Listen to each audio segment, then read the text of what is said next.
तो हाँ भाई, सारा ने प्यार भरी राम राम। उम्मीद करूँ सारा बढ़िया होगा, मस्त होगा, बिंदास होगा। तो अपने राजस्थान का वन संपदा वाला टॉपिक चल रहा था, जिसके अंदर हम एग्जाम में क्वेश्चन देख रहे थे। तो आज की क्लास में हम सारे के सारे क्वेश्चन को कवर कर लेंगे। इसके बाद में जो अपना अगला टॉपिक होगा उसका नाम होगा अभ्यारण्य।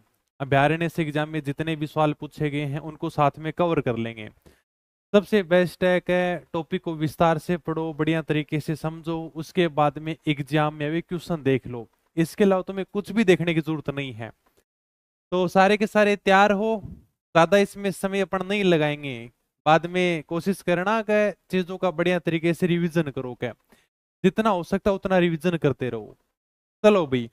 तो आज अपन वन संपदा के पहले क्वेश्चन की तरफ चलते हैं, और ये क्वेश्चन एग्जाम में कई बार पूछा गया है कि राजस्थान सरकार ने किस वर्ष राजस्थान राज्य पर्यावरण नीति, राजस्थान स्टेट एनवायरनमेंट पॉलिसी बनाई थी। हमने शुरुआत के अंदर पहली क्लास में पढ़ा था कि राजस्थान की पहली वन और पर्यावरण नीति 18 फरवरी 2010 को जारी की गई थी, और ऐसा करने वाला राजस्थान देश का पहला राज्य था। तो कब जारी की गई थी सर? 18 फरवरी 2010 को। इसमें 4 नंबर क्या हो जाएगा? राइट आंसर हो जाएगा। ठीक है, ओके भाई। ये हमने पिछली क्लास के अंदर भी पढ़ा था, लास्ट क्वेश्चन था ये। अगला क्वेश्चन है कि राजस्थान सरकार ने कौन से वर्ष में राजस्थान जैविक विविधता नियमों को बनाया और राजस्थान राज्य जैव विविधता बोर्ड की स्थापना की थी। ये क्वेश्चन भी कई बार एग्जाम में पूछा गया है। हमने देखा था कि राजस्थान सरकार ने 2010 में राजस्थान जैविक विविधता नियमों को बनाया था और राजस्थान राज्य जैव विविधता बोर्ड की स्थापना की थी। कब की थी? 2010 के अंदर की थी, और मैंने क्लास में तुम्हें लिखाया भी था। Okay sir. चलो भाई आगे। वन नीति के अनुसार कितने परसेंट भाग के ऊपर वनों का होना चाहिए? हमने क्लास के अंदर ये बात भी पढ़ी थी कि पहली जो राष्ट्रीय वन नीति थी 1952, वो ये कहती है कि किसी भी राज्य के भूभाग के ऊपर 33% भाग पर क्या होना चाहिए? वन होना चाहिए। कितने परसेंट भाग पर सर? 33% भाग पर। तो 3 नंबर क्या हो जाएगा? राइट आंसर हो जाएगा। एलडीसी 2018 में पूछा गया सवाल है। अरे करूंगा करूंगा, आज रिकॉर्ड की है, कल डरा दूंगा। ठीक है, क्लास से कर दिया आर्ट एंड कल्चर की, बस मुझे पता है नई क्लास करनी है स्टार्ट। चलो भी आगे। प्यारा सा सवाल था, इजी सा सवाल था। किस जिले में उष्ण कटिबंधीय शुष्क पतझड़ वाले वन नहीं पाए जाते हैं? शुष्क पतझड़ वाले वन ये राजस्थान के पूर्वी मैदानी प्रदेशों में मिलते हैं, अलवर, भरतपुर, धौलपुर की तरफ। इसके अलावा श्रीउदयपुर, बांसवाड़ा में भी मिलते हैं ये। तो कहां पर नहीं मिलते सर? जालोर में नहीं मिलते हैं। कौन से जिलों में उष्णकटिबंधीय शुष्क पतझड़ वन पाए जाते हैं? वो वापस पतझड़ वन आ गया। कहां पर मिलते हैं? ये उदयपुर, बांसवाड़ा, कोटा की तरफ मिलते हैं। जैसलमेर वैसे ही नहीं होगा, बीकानेर वैसे ही नहीं होगा, जालोर वैसे ही नहीं होगा। तो वैसे भी आप डिलीट कर सकते हो ऑप्शन के हिसाब से। सेकंड ग्रेड 2022 का क्वेश्चन है ये। कौन से वन राजस्थान में सर्वाधिक क्षेत्रफल में फैले हुए हैं? सर्वाधिक क्षेत्रफल में कौन से वन फैले हुए हैं? उष्ण कटिबंधीय पतझड़ वन है, जो 58.11% भाग के ऊपर है। ठीक है, ये एलडीसी और जेईएन एग्जाम में पूछा गया सवाल है। राजस्थान में उप उष्णकटिबंधीय पहाड़ी वन में पाए जाने वाले वर्षों का चयन कीजिए। पहाड़ी क्षेत्रों में कौन से वन पाए जाते हैं? आम के पेड़ हैं, नीम के पेड़ हैं। Okay sir. बाकी हमारे चूरू की तरफ आम का पेड़ नहीं होता, मैंने क्लास में बताया भी था। किस प्रकार के वन राजस्थान राज्य के अधिकतम क्षेत्रफल को आच्छादित करते हैं? इनमें सर्वाधिक वन कौन से हैं? यही अपने मिश्रित पर्णपाती वन। ठीक है, वर्षा ऋतु में एक बार पत्ते गिरा देते हैं। राजस्थान के दक्षिण और दक्षिण पूर्वी भाग में पाए जाते हैं। कुल वन क्षेत्र के 58.11% भाग पर ये फैले हुए हैं। अकेले 58.11% भाग पर है, तो देख लो तुम, हमने पढ़ा था ना, 3 नंबर प्रकार था ये। हाँ, क्या हुआ? क्वालिटी में पेज भी ब्लू है, अक्षर भी ब्लू है। चेंज करें?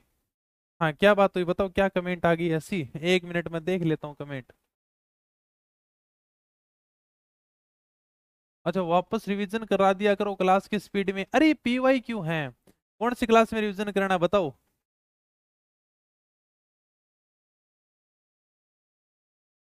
हाँ, चलें आगे। चेंज करवा देंगे, अगर थोड़ा सा अगर आपको अच्छा नहीं लगा कलर तो चेंज करवा देंगे। थोड़ा सा चलो कम करता हूँ, मैं आज बात करता हूँ, ठीक है, प्रेस में। और बताओ। चलो आ जाओ। ये तो पीवाई क्यों, फटाफट देखने इनका क्या है। ठीक है आगे चलो सर।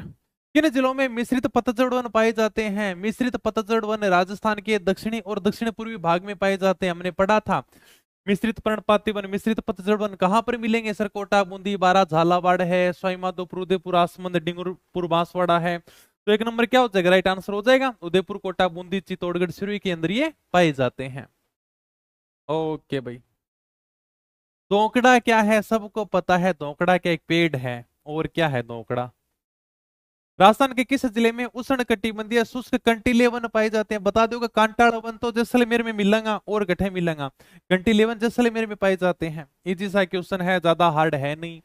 खेजड़ी वनस्पति है वो किस प्रकार के वनों में पाई जाती है? हमने देखा था कंटीले वनों में पाई जाती है।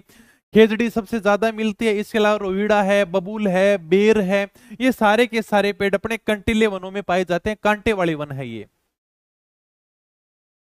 इमारती लकड़ी के लिए जो सागवान का वन है वो किस जिले में सबसे ज्यादा पाया जाता है? एकदम आसान सा क्वेश्चन है। सागवान के वन सर्वाधिक बांसवाड़ा में पाए जाते हैं। कर दो राइट आंसर। ओके भाई। आप पढ़ सकते हो लैब स्टैंड के लिए, तुम पढ़ो तो सही।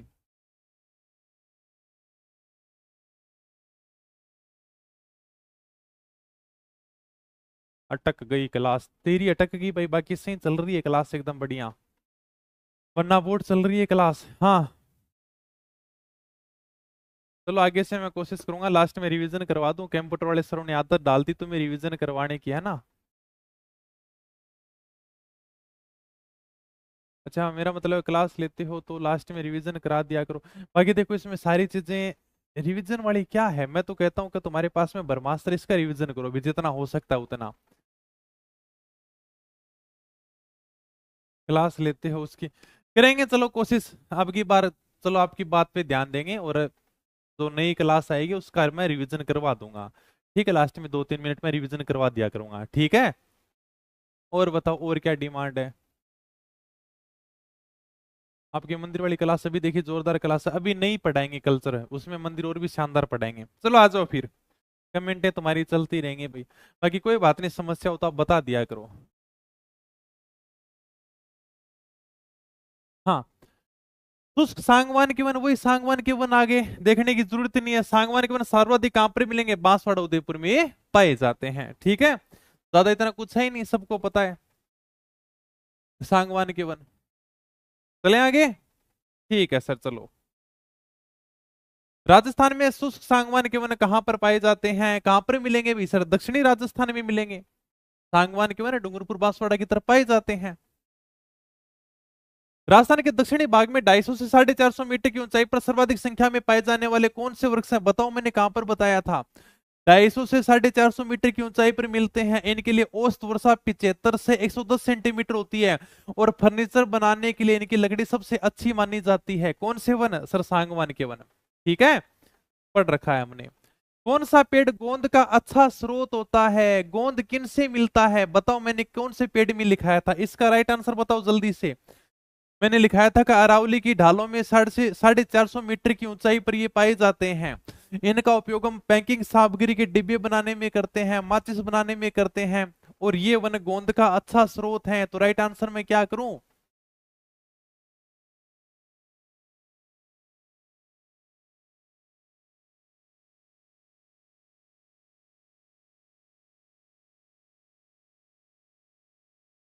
क्या करें बताओ इसका राइट आंसर? शाबाश, सालर बने, साल बने, बोसवालिया सेराता बने। ठीक है तो सालर वन इसका राइट आंसर हो जाएगा। सभी ने राइट आंसर दिया है। राजस्थान के किस जिले में सालर वन नहीं पाए जाते? कर दोगे। सालर वन सर्वाधिक उदयपुर में मिलते हैं। इसके बाद में राजसमंद, चित्तौड़गढ़, सिरोही, अलवर, अजमेर, पाली जिलों में पाए जाते हैं। एकदम राइट आंसर है। तो कहां पर नहीं मिलते? जैसलमेर में सालर वनों का कोई लेना देना नहीं है। बहुत ही आसान सा क्वेश्चन था। देखो सारे के सारे पशु परिचर में क्वेश्चन है। कौन सा कथन राजस्थान के सालर वनों के बारे में सही है? सही है पूछ रहा है, सही नहीं है ये नहीं पूछ रहा। वो कह रहा है कि सालर वनों के बारे में कौन सा कथन सही है? बताओ जल्दी से। चीड़ इन वनों का प्रमुख वृक्ष है, गलत बात है। ठीक है ये वन केवल मैदानी क्षेत्रों में मिलते हैं? नहीं, ये वन अपने पहाड़ी क्षेत्रों के अंदर भी मिलते हैं। इनकी लकड़ियों का प्रयोग पैकिंग बॉक्स बनाने में किया जाता है। ये बात बिल्कुल सही है। अभी मैंने बताया था कि सालर के जो पेड़ होते हैं उनका उपयोग हम पैकिंग सामग्री के डिब्बे बनाने में करते हैं, माचिस बनाने में करते हैं। तो इसमें 3 नंबर राइट आंसर हो जाएगा। जैसलमेर जोधपुर क्षेत्रों में ये बिल्कुल भी नहीं मिलते, ये अपने पहाड़ी क्षेत्रों में उदयपुर, राजसमंद में, चित्तौड़गढ़ में ये मिलते हैं अपने को। ठीक है, सालर वनों के बारे में सबसे असत्य कथन का चयन करो। इसमें आपको 3 कथन सही मिलेंगे, एक आपको असत्य कथन मिलेगा। तो बताओ भी, सालर वन राजस्थान के पहाड़ी क्षेत्रों में भी पाए जाते हैं। ठीक है, सालर वृक्षों की प्रचुरता के कारण इन वनों को सालर वन नाम दिया गया है। ये बात भी ठीक है। दो कथीरा और धवद सालर वन के प्रमुख वृक्ष हैं। ठीक है। टीक विशेष रूप से सिर्फ सालर वनों में प्रचुर मात्रा में पाया जाने वाला वृक्ष है। गलत है। टीक एक अलग वृक्ष है। सालर वृक्षों की अधिकता के कारण इनका नाम सालर वन पड़ा है, ना कि टीक विशेष रूप से सिर्फ सालर वनों में पाया जाता है। ये 4 नंबर है वो कथन है वो गलत हो जाएगा। सीटी 2024 का सवाल है ये। राजस्थान के किस क्षेत्र में सालर, बोसविलिया, सेराता वन मिलते हैं? ये सबको पता है, अरावली के पहाड़ी क्षेत्रों में मिलते हैं। कौन सी पश्चिमी राजस्थान में पाई जाने वाली घास नहीं है? सालर एक प्रकार की घास नहीं, एक पेड़ है। बाकी सेवण, दामन, करड़ कई बार एग्जाम में पूछी गई है। ये क्या है? घास है। तेंदु के वृक्ष मुख्य रूप से कहां पर पाए जाते हैं? तेंदु के पेड़ों झालावाड़, बारा, चित्तौड़, बांसवाड़ा, डूंगरपुर, उदयपुर में पाए जाते हैं। इसके हिसाब से राइट आंसर क्या हो जाएगा? झालावाड़ हो जाएगा। गणेश चतुर्दशी 2025 का सवाल है ये। मैथ की बुक पे काम कर रहे हैं सर, है ना? चलो भाई,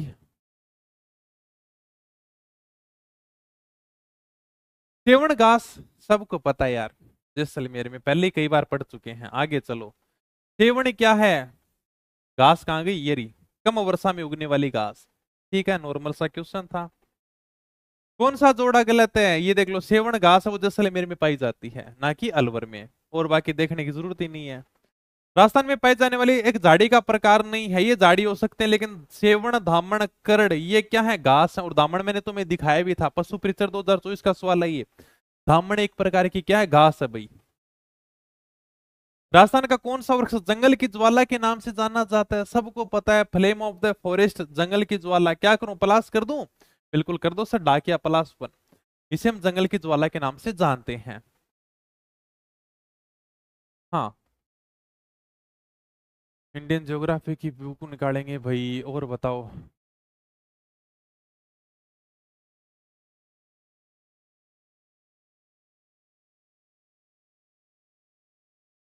चलो भी आ जाओ आगे।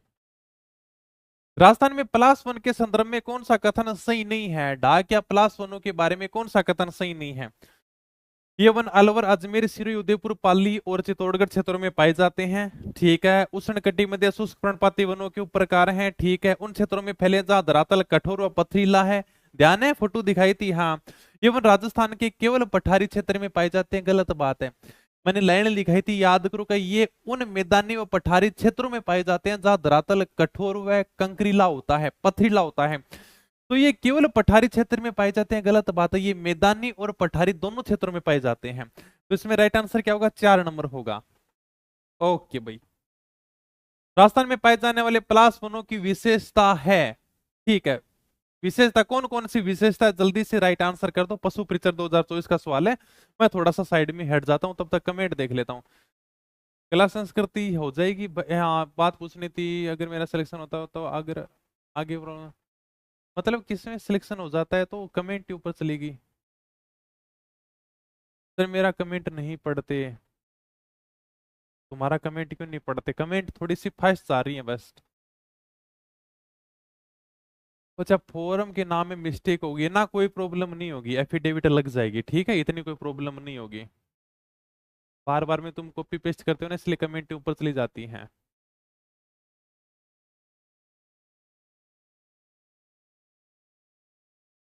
चलो भाई आ जाओ। इसमें राइट आंसर क्या करूं? तुम्हारी बातें लगे रहते हो। हाँ, 4 नंबर कर दूं? अरे वाह, बहुत बढ़िया।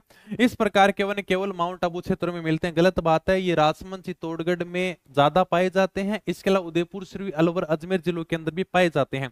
तो ये केवल माउंट आबू में नहीं मिलते, बाकी तीनों की तीनों बातें हैं वो सही हैं। तो 3 नंबर गलत हो जाएगा, बाकी सारी की सारी बातें सत्य हैं। तो 1 2 4 इसमें क्या करोगे आप, राइट आंसर करोगे। पशु प्रीतर का सवाल है, देख लो 4th ग्रेड में इसी प्रकार के सवाल आएंगे। किस प्रकार के वन राजस्थान में नहीं पाए जाते हैं, बताओ। ज्वारीय वन हमने पढ़ा ही नहीं, तो राजस्थान में ज्वारीय वन नहीं पाए जाते हैं। अमृता देवी मृग वन कहां पर है, ये तो सबको पता है कहां पर सर, खेजड़ली जोधपुर के अंदर है।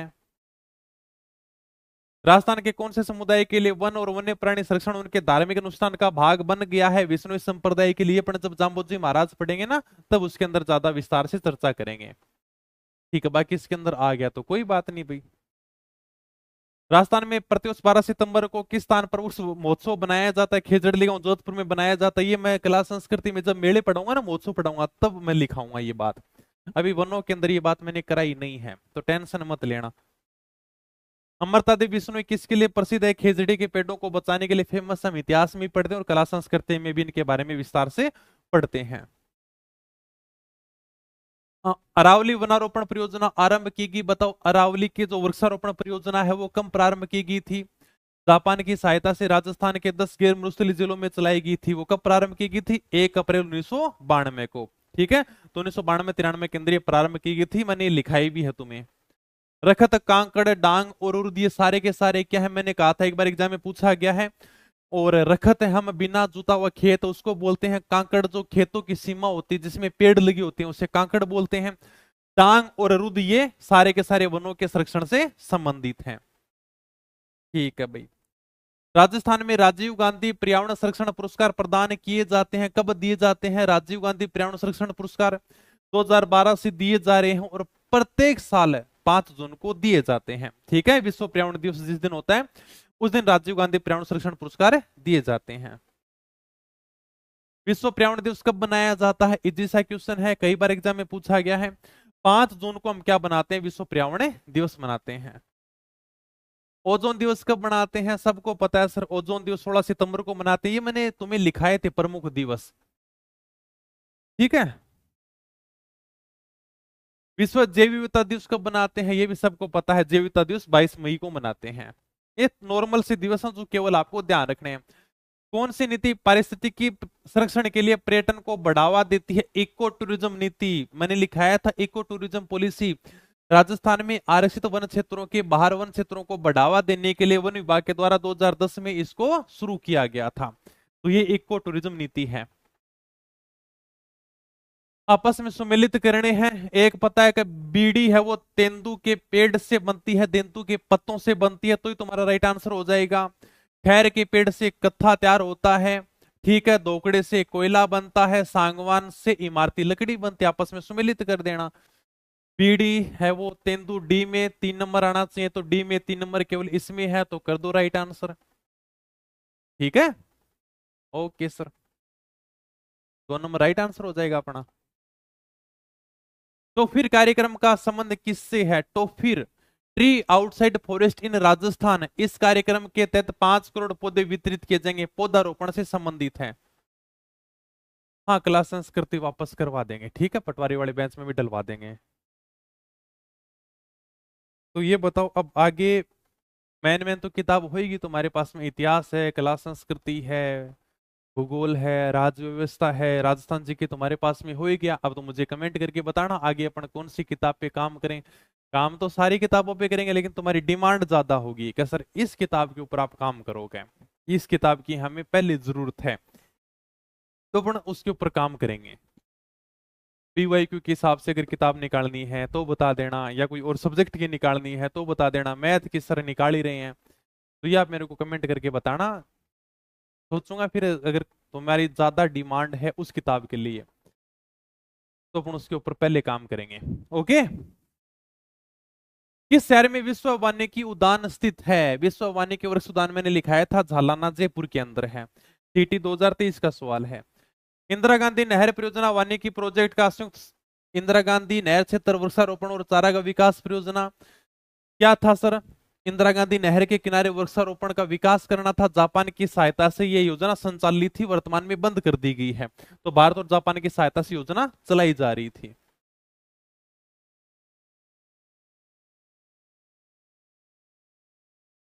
हाँ, चलो भाई। किस अधिनियम के द्वारा वनों के बारे में राज्य की स्वायत्तता समाप्त होगी थी? हमने पढ़ा था वन संरक्षण अधिनियम 1980। 1980 वाला जो अधिनियम आया था ना, उसके अंदर भारत सरकार ने ये कहा था कि वन भूमि में किसी भी कार्य को अगर करना है तो भारत सरकार की अनुमति लेनी आवश्यक है, और राज्यों की स्वतंत्रता इससे समाप्त हो गई थी। हरित राजस्थान योजना आरंभ की गई थी 2009-10 में संचालित है, और वर्तमान में नरेगा के सहयोग से यह योजना संचालित की जा रही है। ठीक है, तो 2009-10 कहां इसमें राइट आंसर हो जाएगा। राज्य में हरित राजस्थान योजना क्रियान्वित की जा रही है, इसका मुख्य उद्देश्य क्या है? वनों को बढ़ावा देना, वन क्षेत्रों को बढ़ावा देना है। टॉपिक वाइज जीके की बुक निकालो सर। टॉपिक वाइज कैसे?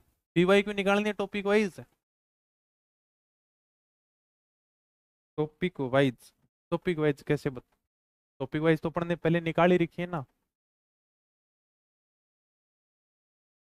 फोर्थ ग्रेड में खनिज वाला टॉपिक नहीं है।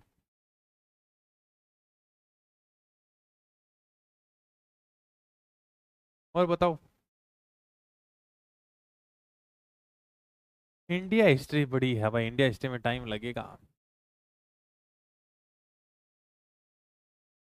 आज हो जाएगा, बस लास्ट है ये वन संपदा वाला टॉपिक हो ही जाएगा। 10 से क्वेश्चन और बचा जाओ, फटाफट कर देते हैं इनको कंप्लीट, ये हो ही गया। वनों की कमी का मुख्य कारण क्या है? राजस्थान में वनों की कमी का मुख्य कारण क्या है? चलो बताओ, देखता हूँ 1992 का सवाल कर लेते हो क्या तुम?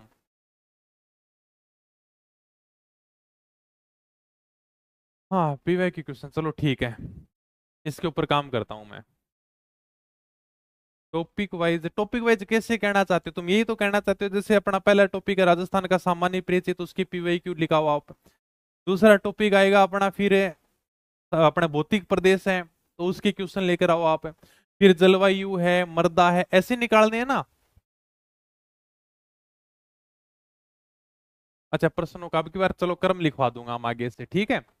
वनों की कमी का मुख्य कारण क्या है? जलवायु परिवर्तन है। ठीक है, ये हमारे राजस्थान की क्लाइमेट ऐसी है, हमारे राजस्थान की जलवायु ऐसी है, यहाँ पर गर्मी अधिक पड़ती है, सर्दी अधिक पड़ती है, तो वनों की कमी का मुख्य कारण ये है। पशु चारण का, पशुओं को चराते हैं वो तो पूरे देश में चराते हैं, हमारे राजस्थान में थोड़ी चराते हैं। जलाने के लिए, लकड़ी के लिए वनों की कटाई सभी राज्यों में करते हैं। इमारती लकड़ी के लिए वनों की कटाई सभी, ये तो अनेक केवल राजस्थान वाले ही पेड़ों की कटाई करते हैं, बाकी तो पूरे राज्य वाले कटाई नहीं करते। नहीं, हमारा क्लाइमेट ऐसा, हमारा जलवायु ऐसा है, तो वनों की कमी का मुख्य कारण है। वन विभाग राजस्थान द्वारा जारी स्टेट ऑफ फॉरेस्ट रिपोर्ट के अनुसार राजस्थान का कुल वन क्षेत्र कितना है? अगर मैं 23वीं रिपोर्ट की 18वीं रिपोर्ट के हिसाब से बात करूं तो 2023 में आई थी, उसके हिसाब से वर्तमान में राजस्थान में 9.60% भाग के ऊपर वन है। पिछली बार 9.57 थे। एक बार इसको छोड़ देते हैं, वर्तमान के हिसाब से बात करूं तो आपको ध्यान होना चाहिए 9.60% भाग पर वन है। कौन से दो जिलों में सर्वाधिक वन क्षेत्र हैं? अगर नई वन रिपोर्ट के हिसाब से बात करें तो सर्वाधिक वन क्षेत्र उदयपुर, बारां, करौली, चित्तौड़गढ़, अलवर, प्रतापगढ़ में है, तो ये बात आपको ध्यान होनी चाहिए, ये पुरानी रिपोर्ट के हिसाब से है। हाँ इसमें क्या पूछा है? वह जिला जहां वनों का प्रतिशत क्षेत्र न्यूनतम है। अगर मैं बात करूं वर्तमान में न्यूनतम वन प्रतिशत वाले जिले, तो चूरू, जोधपुर, नागौर हैं। चूरू है वो 0.53% है, जोधपुर वो 1.07% है, और फिर मैंने नागौर लिखाया था। तो न्यूनतम परसेंट के हिसाब से, नए जिलों के हिसाब से बात करें तो चूरू हो जाएगा। कौन से जिलों का समूह राजस्थान में सर्वाधिक कुल वन क्षेत्र घेरता है? सर्वाधिक वन क्षेत्र अभी बताया था, उदयपुर, बारां, करौली, चित्तौड़गढ़, अलवर, प्रतापगढ़ हो जाएगा। ठीक है, ये पुरानी रिपोर्ट है। 2021 की रिपोर्ट है, तो अपने को 2023 की ध्यान रखनी है। अगर मैं 2023 की बात करूं तो 2023 का जो वनावरण है वो मैंने कल भी बताया था कि 16,548.21 वर्ग किलोमीटर है। ठीक है, और कमी हुई है, पिछली बार ज्यादा था, पिछली बार 16,655 था, अब की बार कमी हो चुकी है। कितनी है? 4.84% है, पिछली बार 4.87 था। हाँ ये क्या कह रहा है? राज्य का प्रति व्यक्ति औसत वनावरण तथा वृक्षावरण कितना है? मैंने एक बात तुम्हें एक्स्ट्रा लिखाई थी, 0.037 हेक्टेयर, ये मैंने क्लास में लिखाया था कि मैं किताब में नहीं है, तो इस बात को ऐड कर लेना भाई। बांस के जंगल किस वन का उप प्रकार है? बांस के जंगल किन में आते हैं सर? उष्ण कटिबंधीय पर्णपाती वन, इनमें कौन कौन से पेड़ आते हैं? खैर है, साल है, बांस है, धोकड़ा है, डाक पलास है, थोर है, तेंदू है। मैंने लिखा रखा है उष्ण कटिबंधीय मिश्रित पर्णपाती वनों में, तो सारे के सारे पेड़ इसी में आते हैं। ओके, अंक गणित पे काम कर रहे हैं सर, बहुत उसी पे लगे हुए हैं। मुझे आजकल व्हाइट शर्ट कल नहीं पहन के आऊंगा, और बताओ 2 दिन हुए नहीं पहने हुए। हाँ तो बताओ फिर, पीवाई की वैसे ही कह रहे हो ना?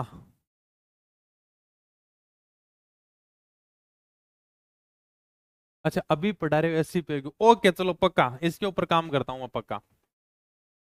सबसे पहले ज्योग्राफी के ऊपर काम करता हूँ, कुछ अलग निकालते हैं, कुछ अलग ही निकालेंगे।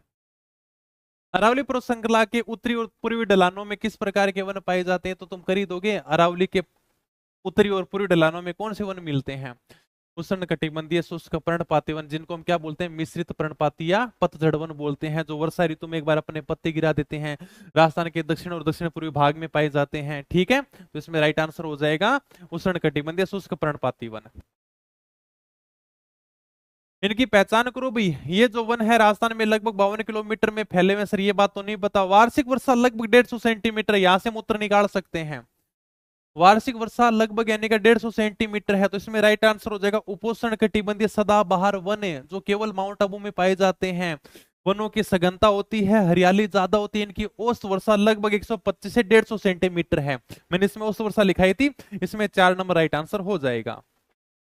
किस क्षेत्र में उपोष्ण पर्वतीय वन पाए जाते हैं? अभी हमने पढ़ा उपोष्ण पर्वतीय वन अरावली उपोष्ण पर्वतीय आबू पर्वतीय क्षेत्र में पाए जाते हैं। ठीक है, पर्वतीय वन खुद ही कह रहे हैं, तो पर्वतीय वन माउंट आबू के अंदर मिलते हैं। Okay sir.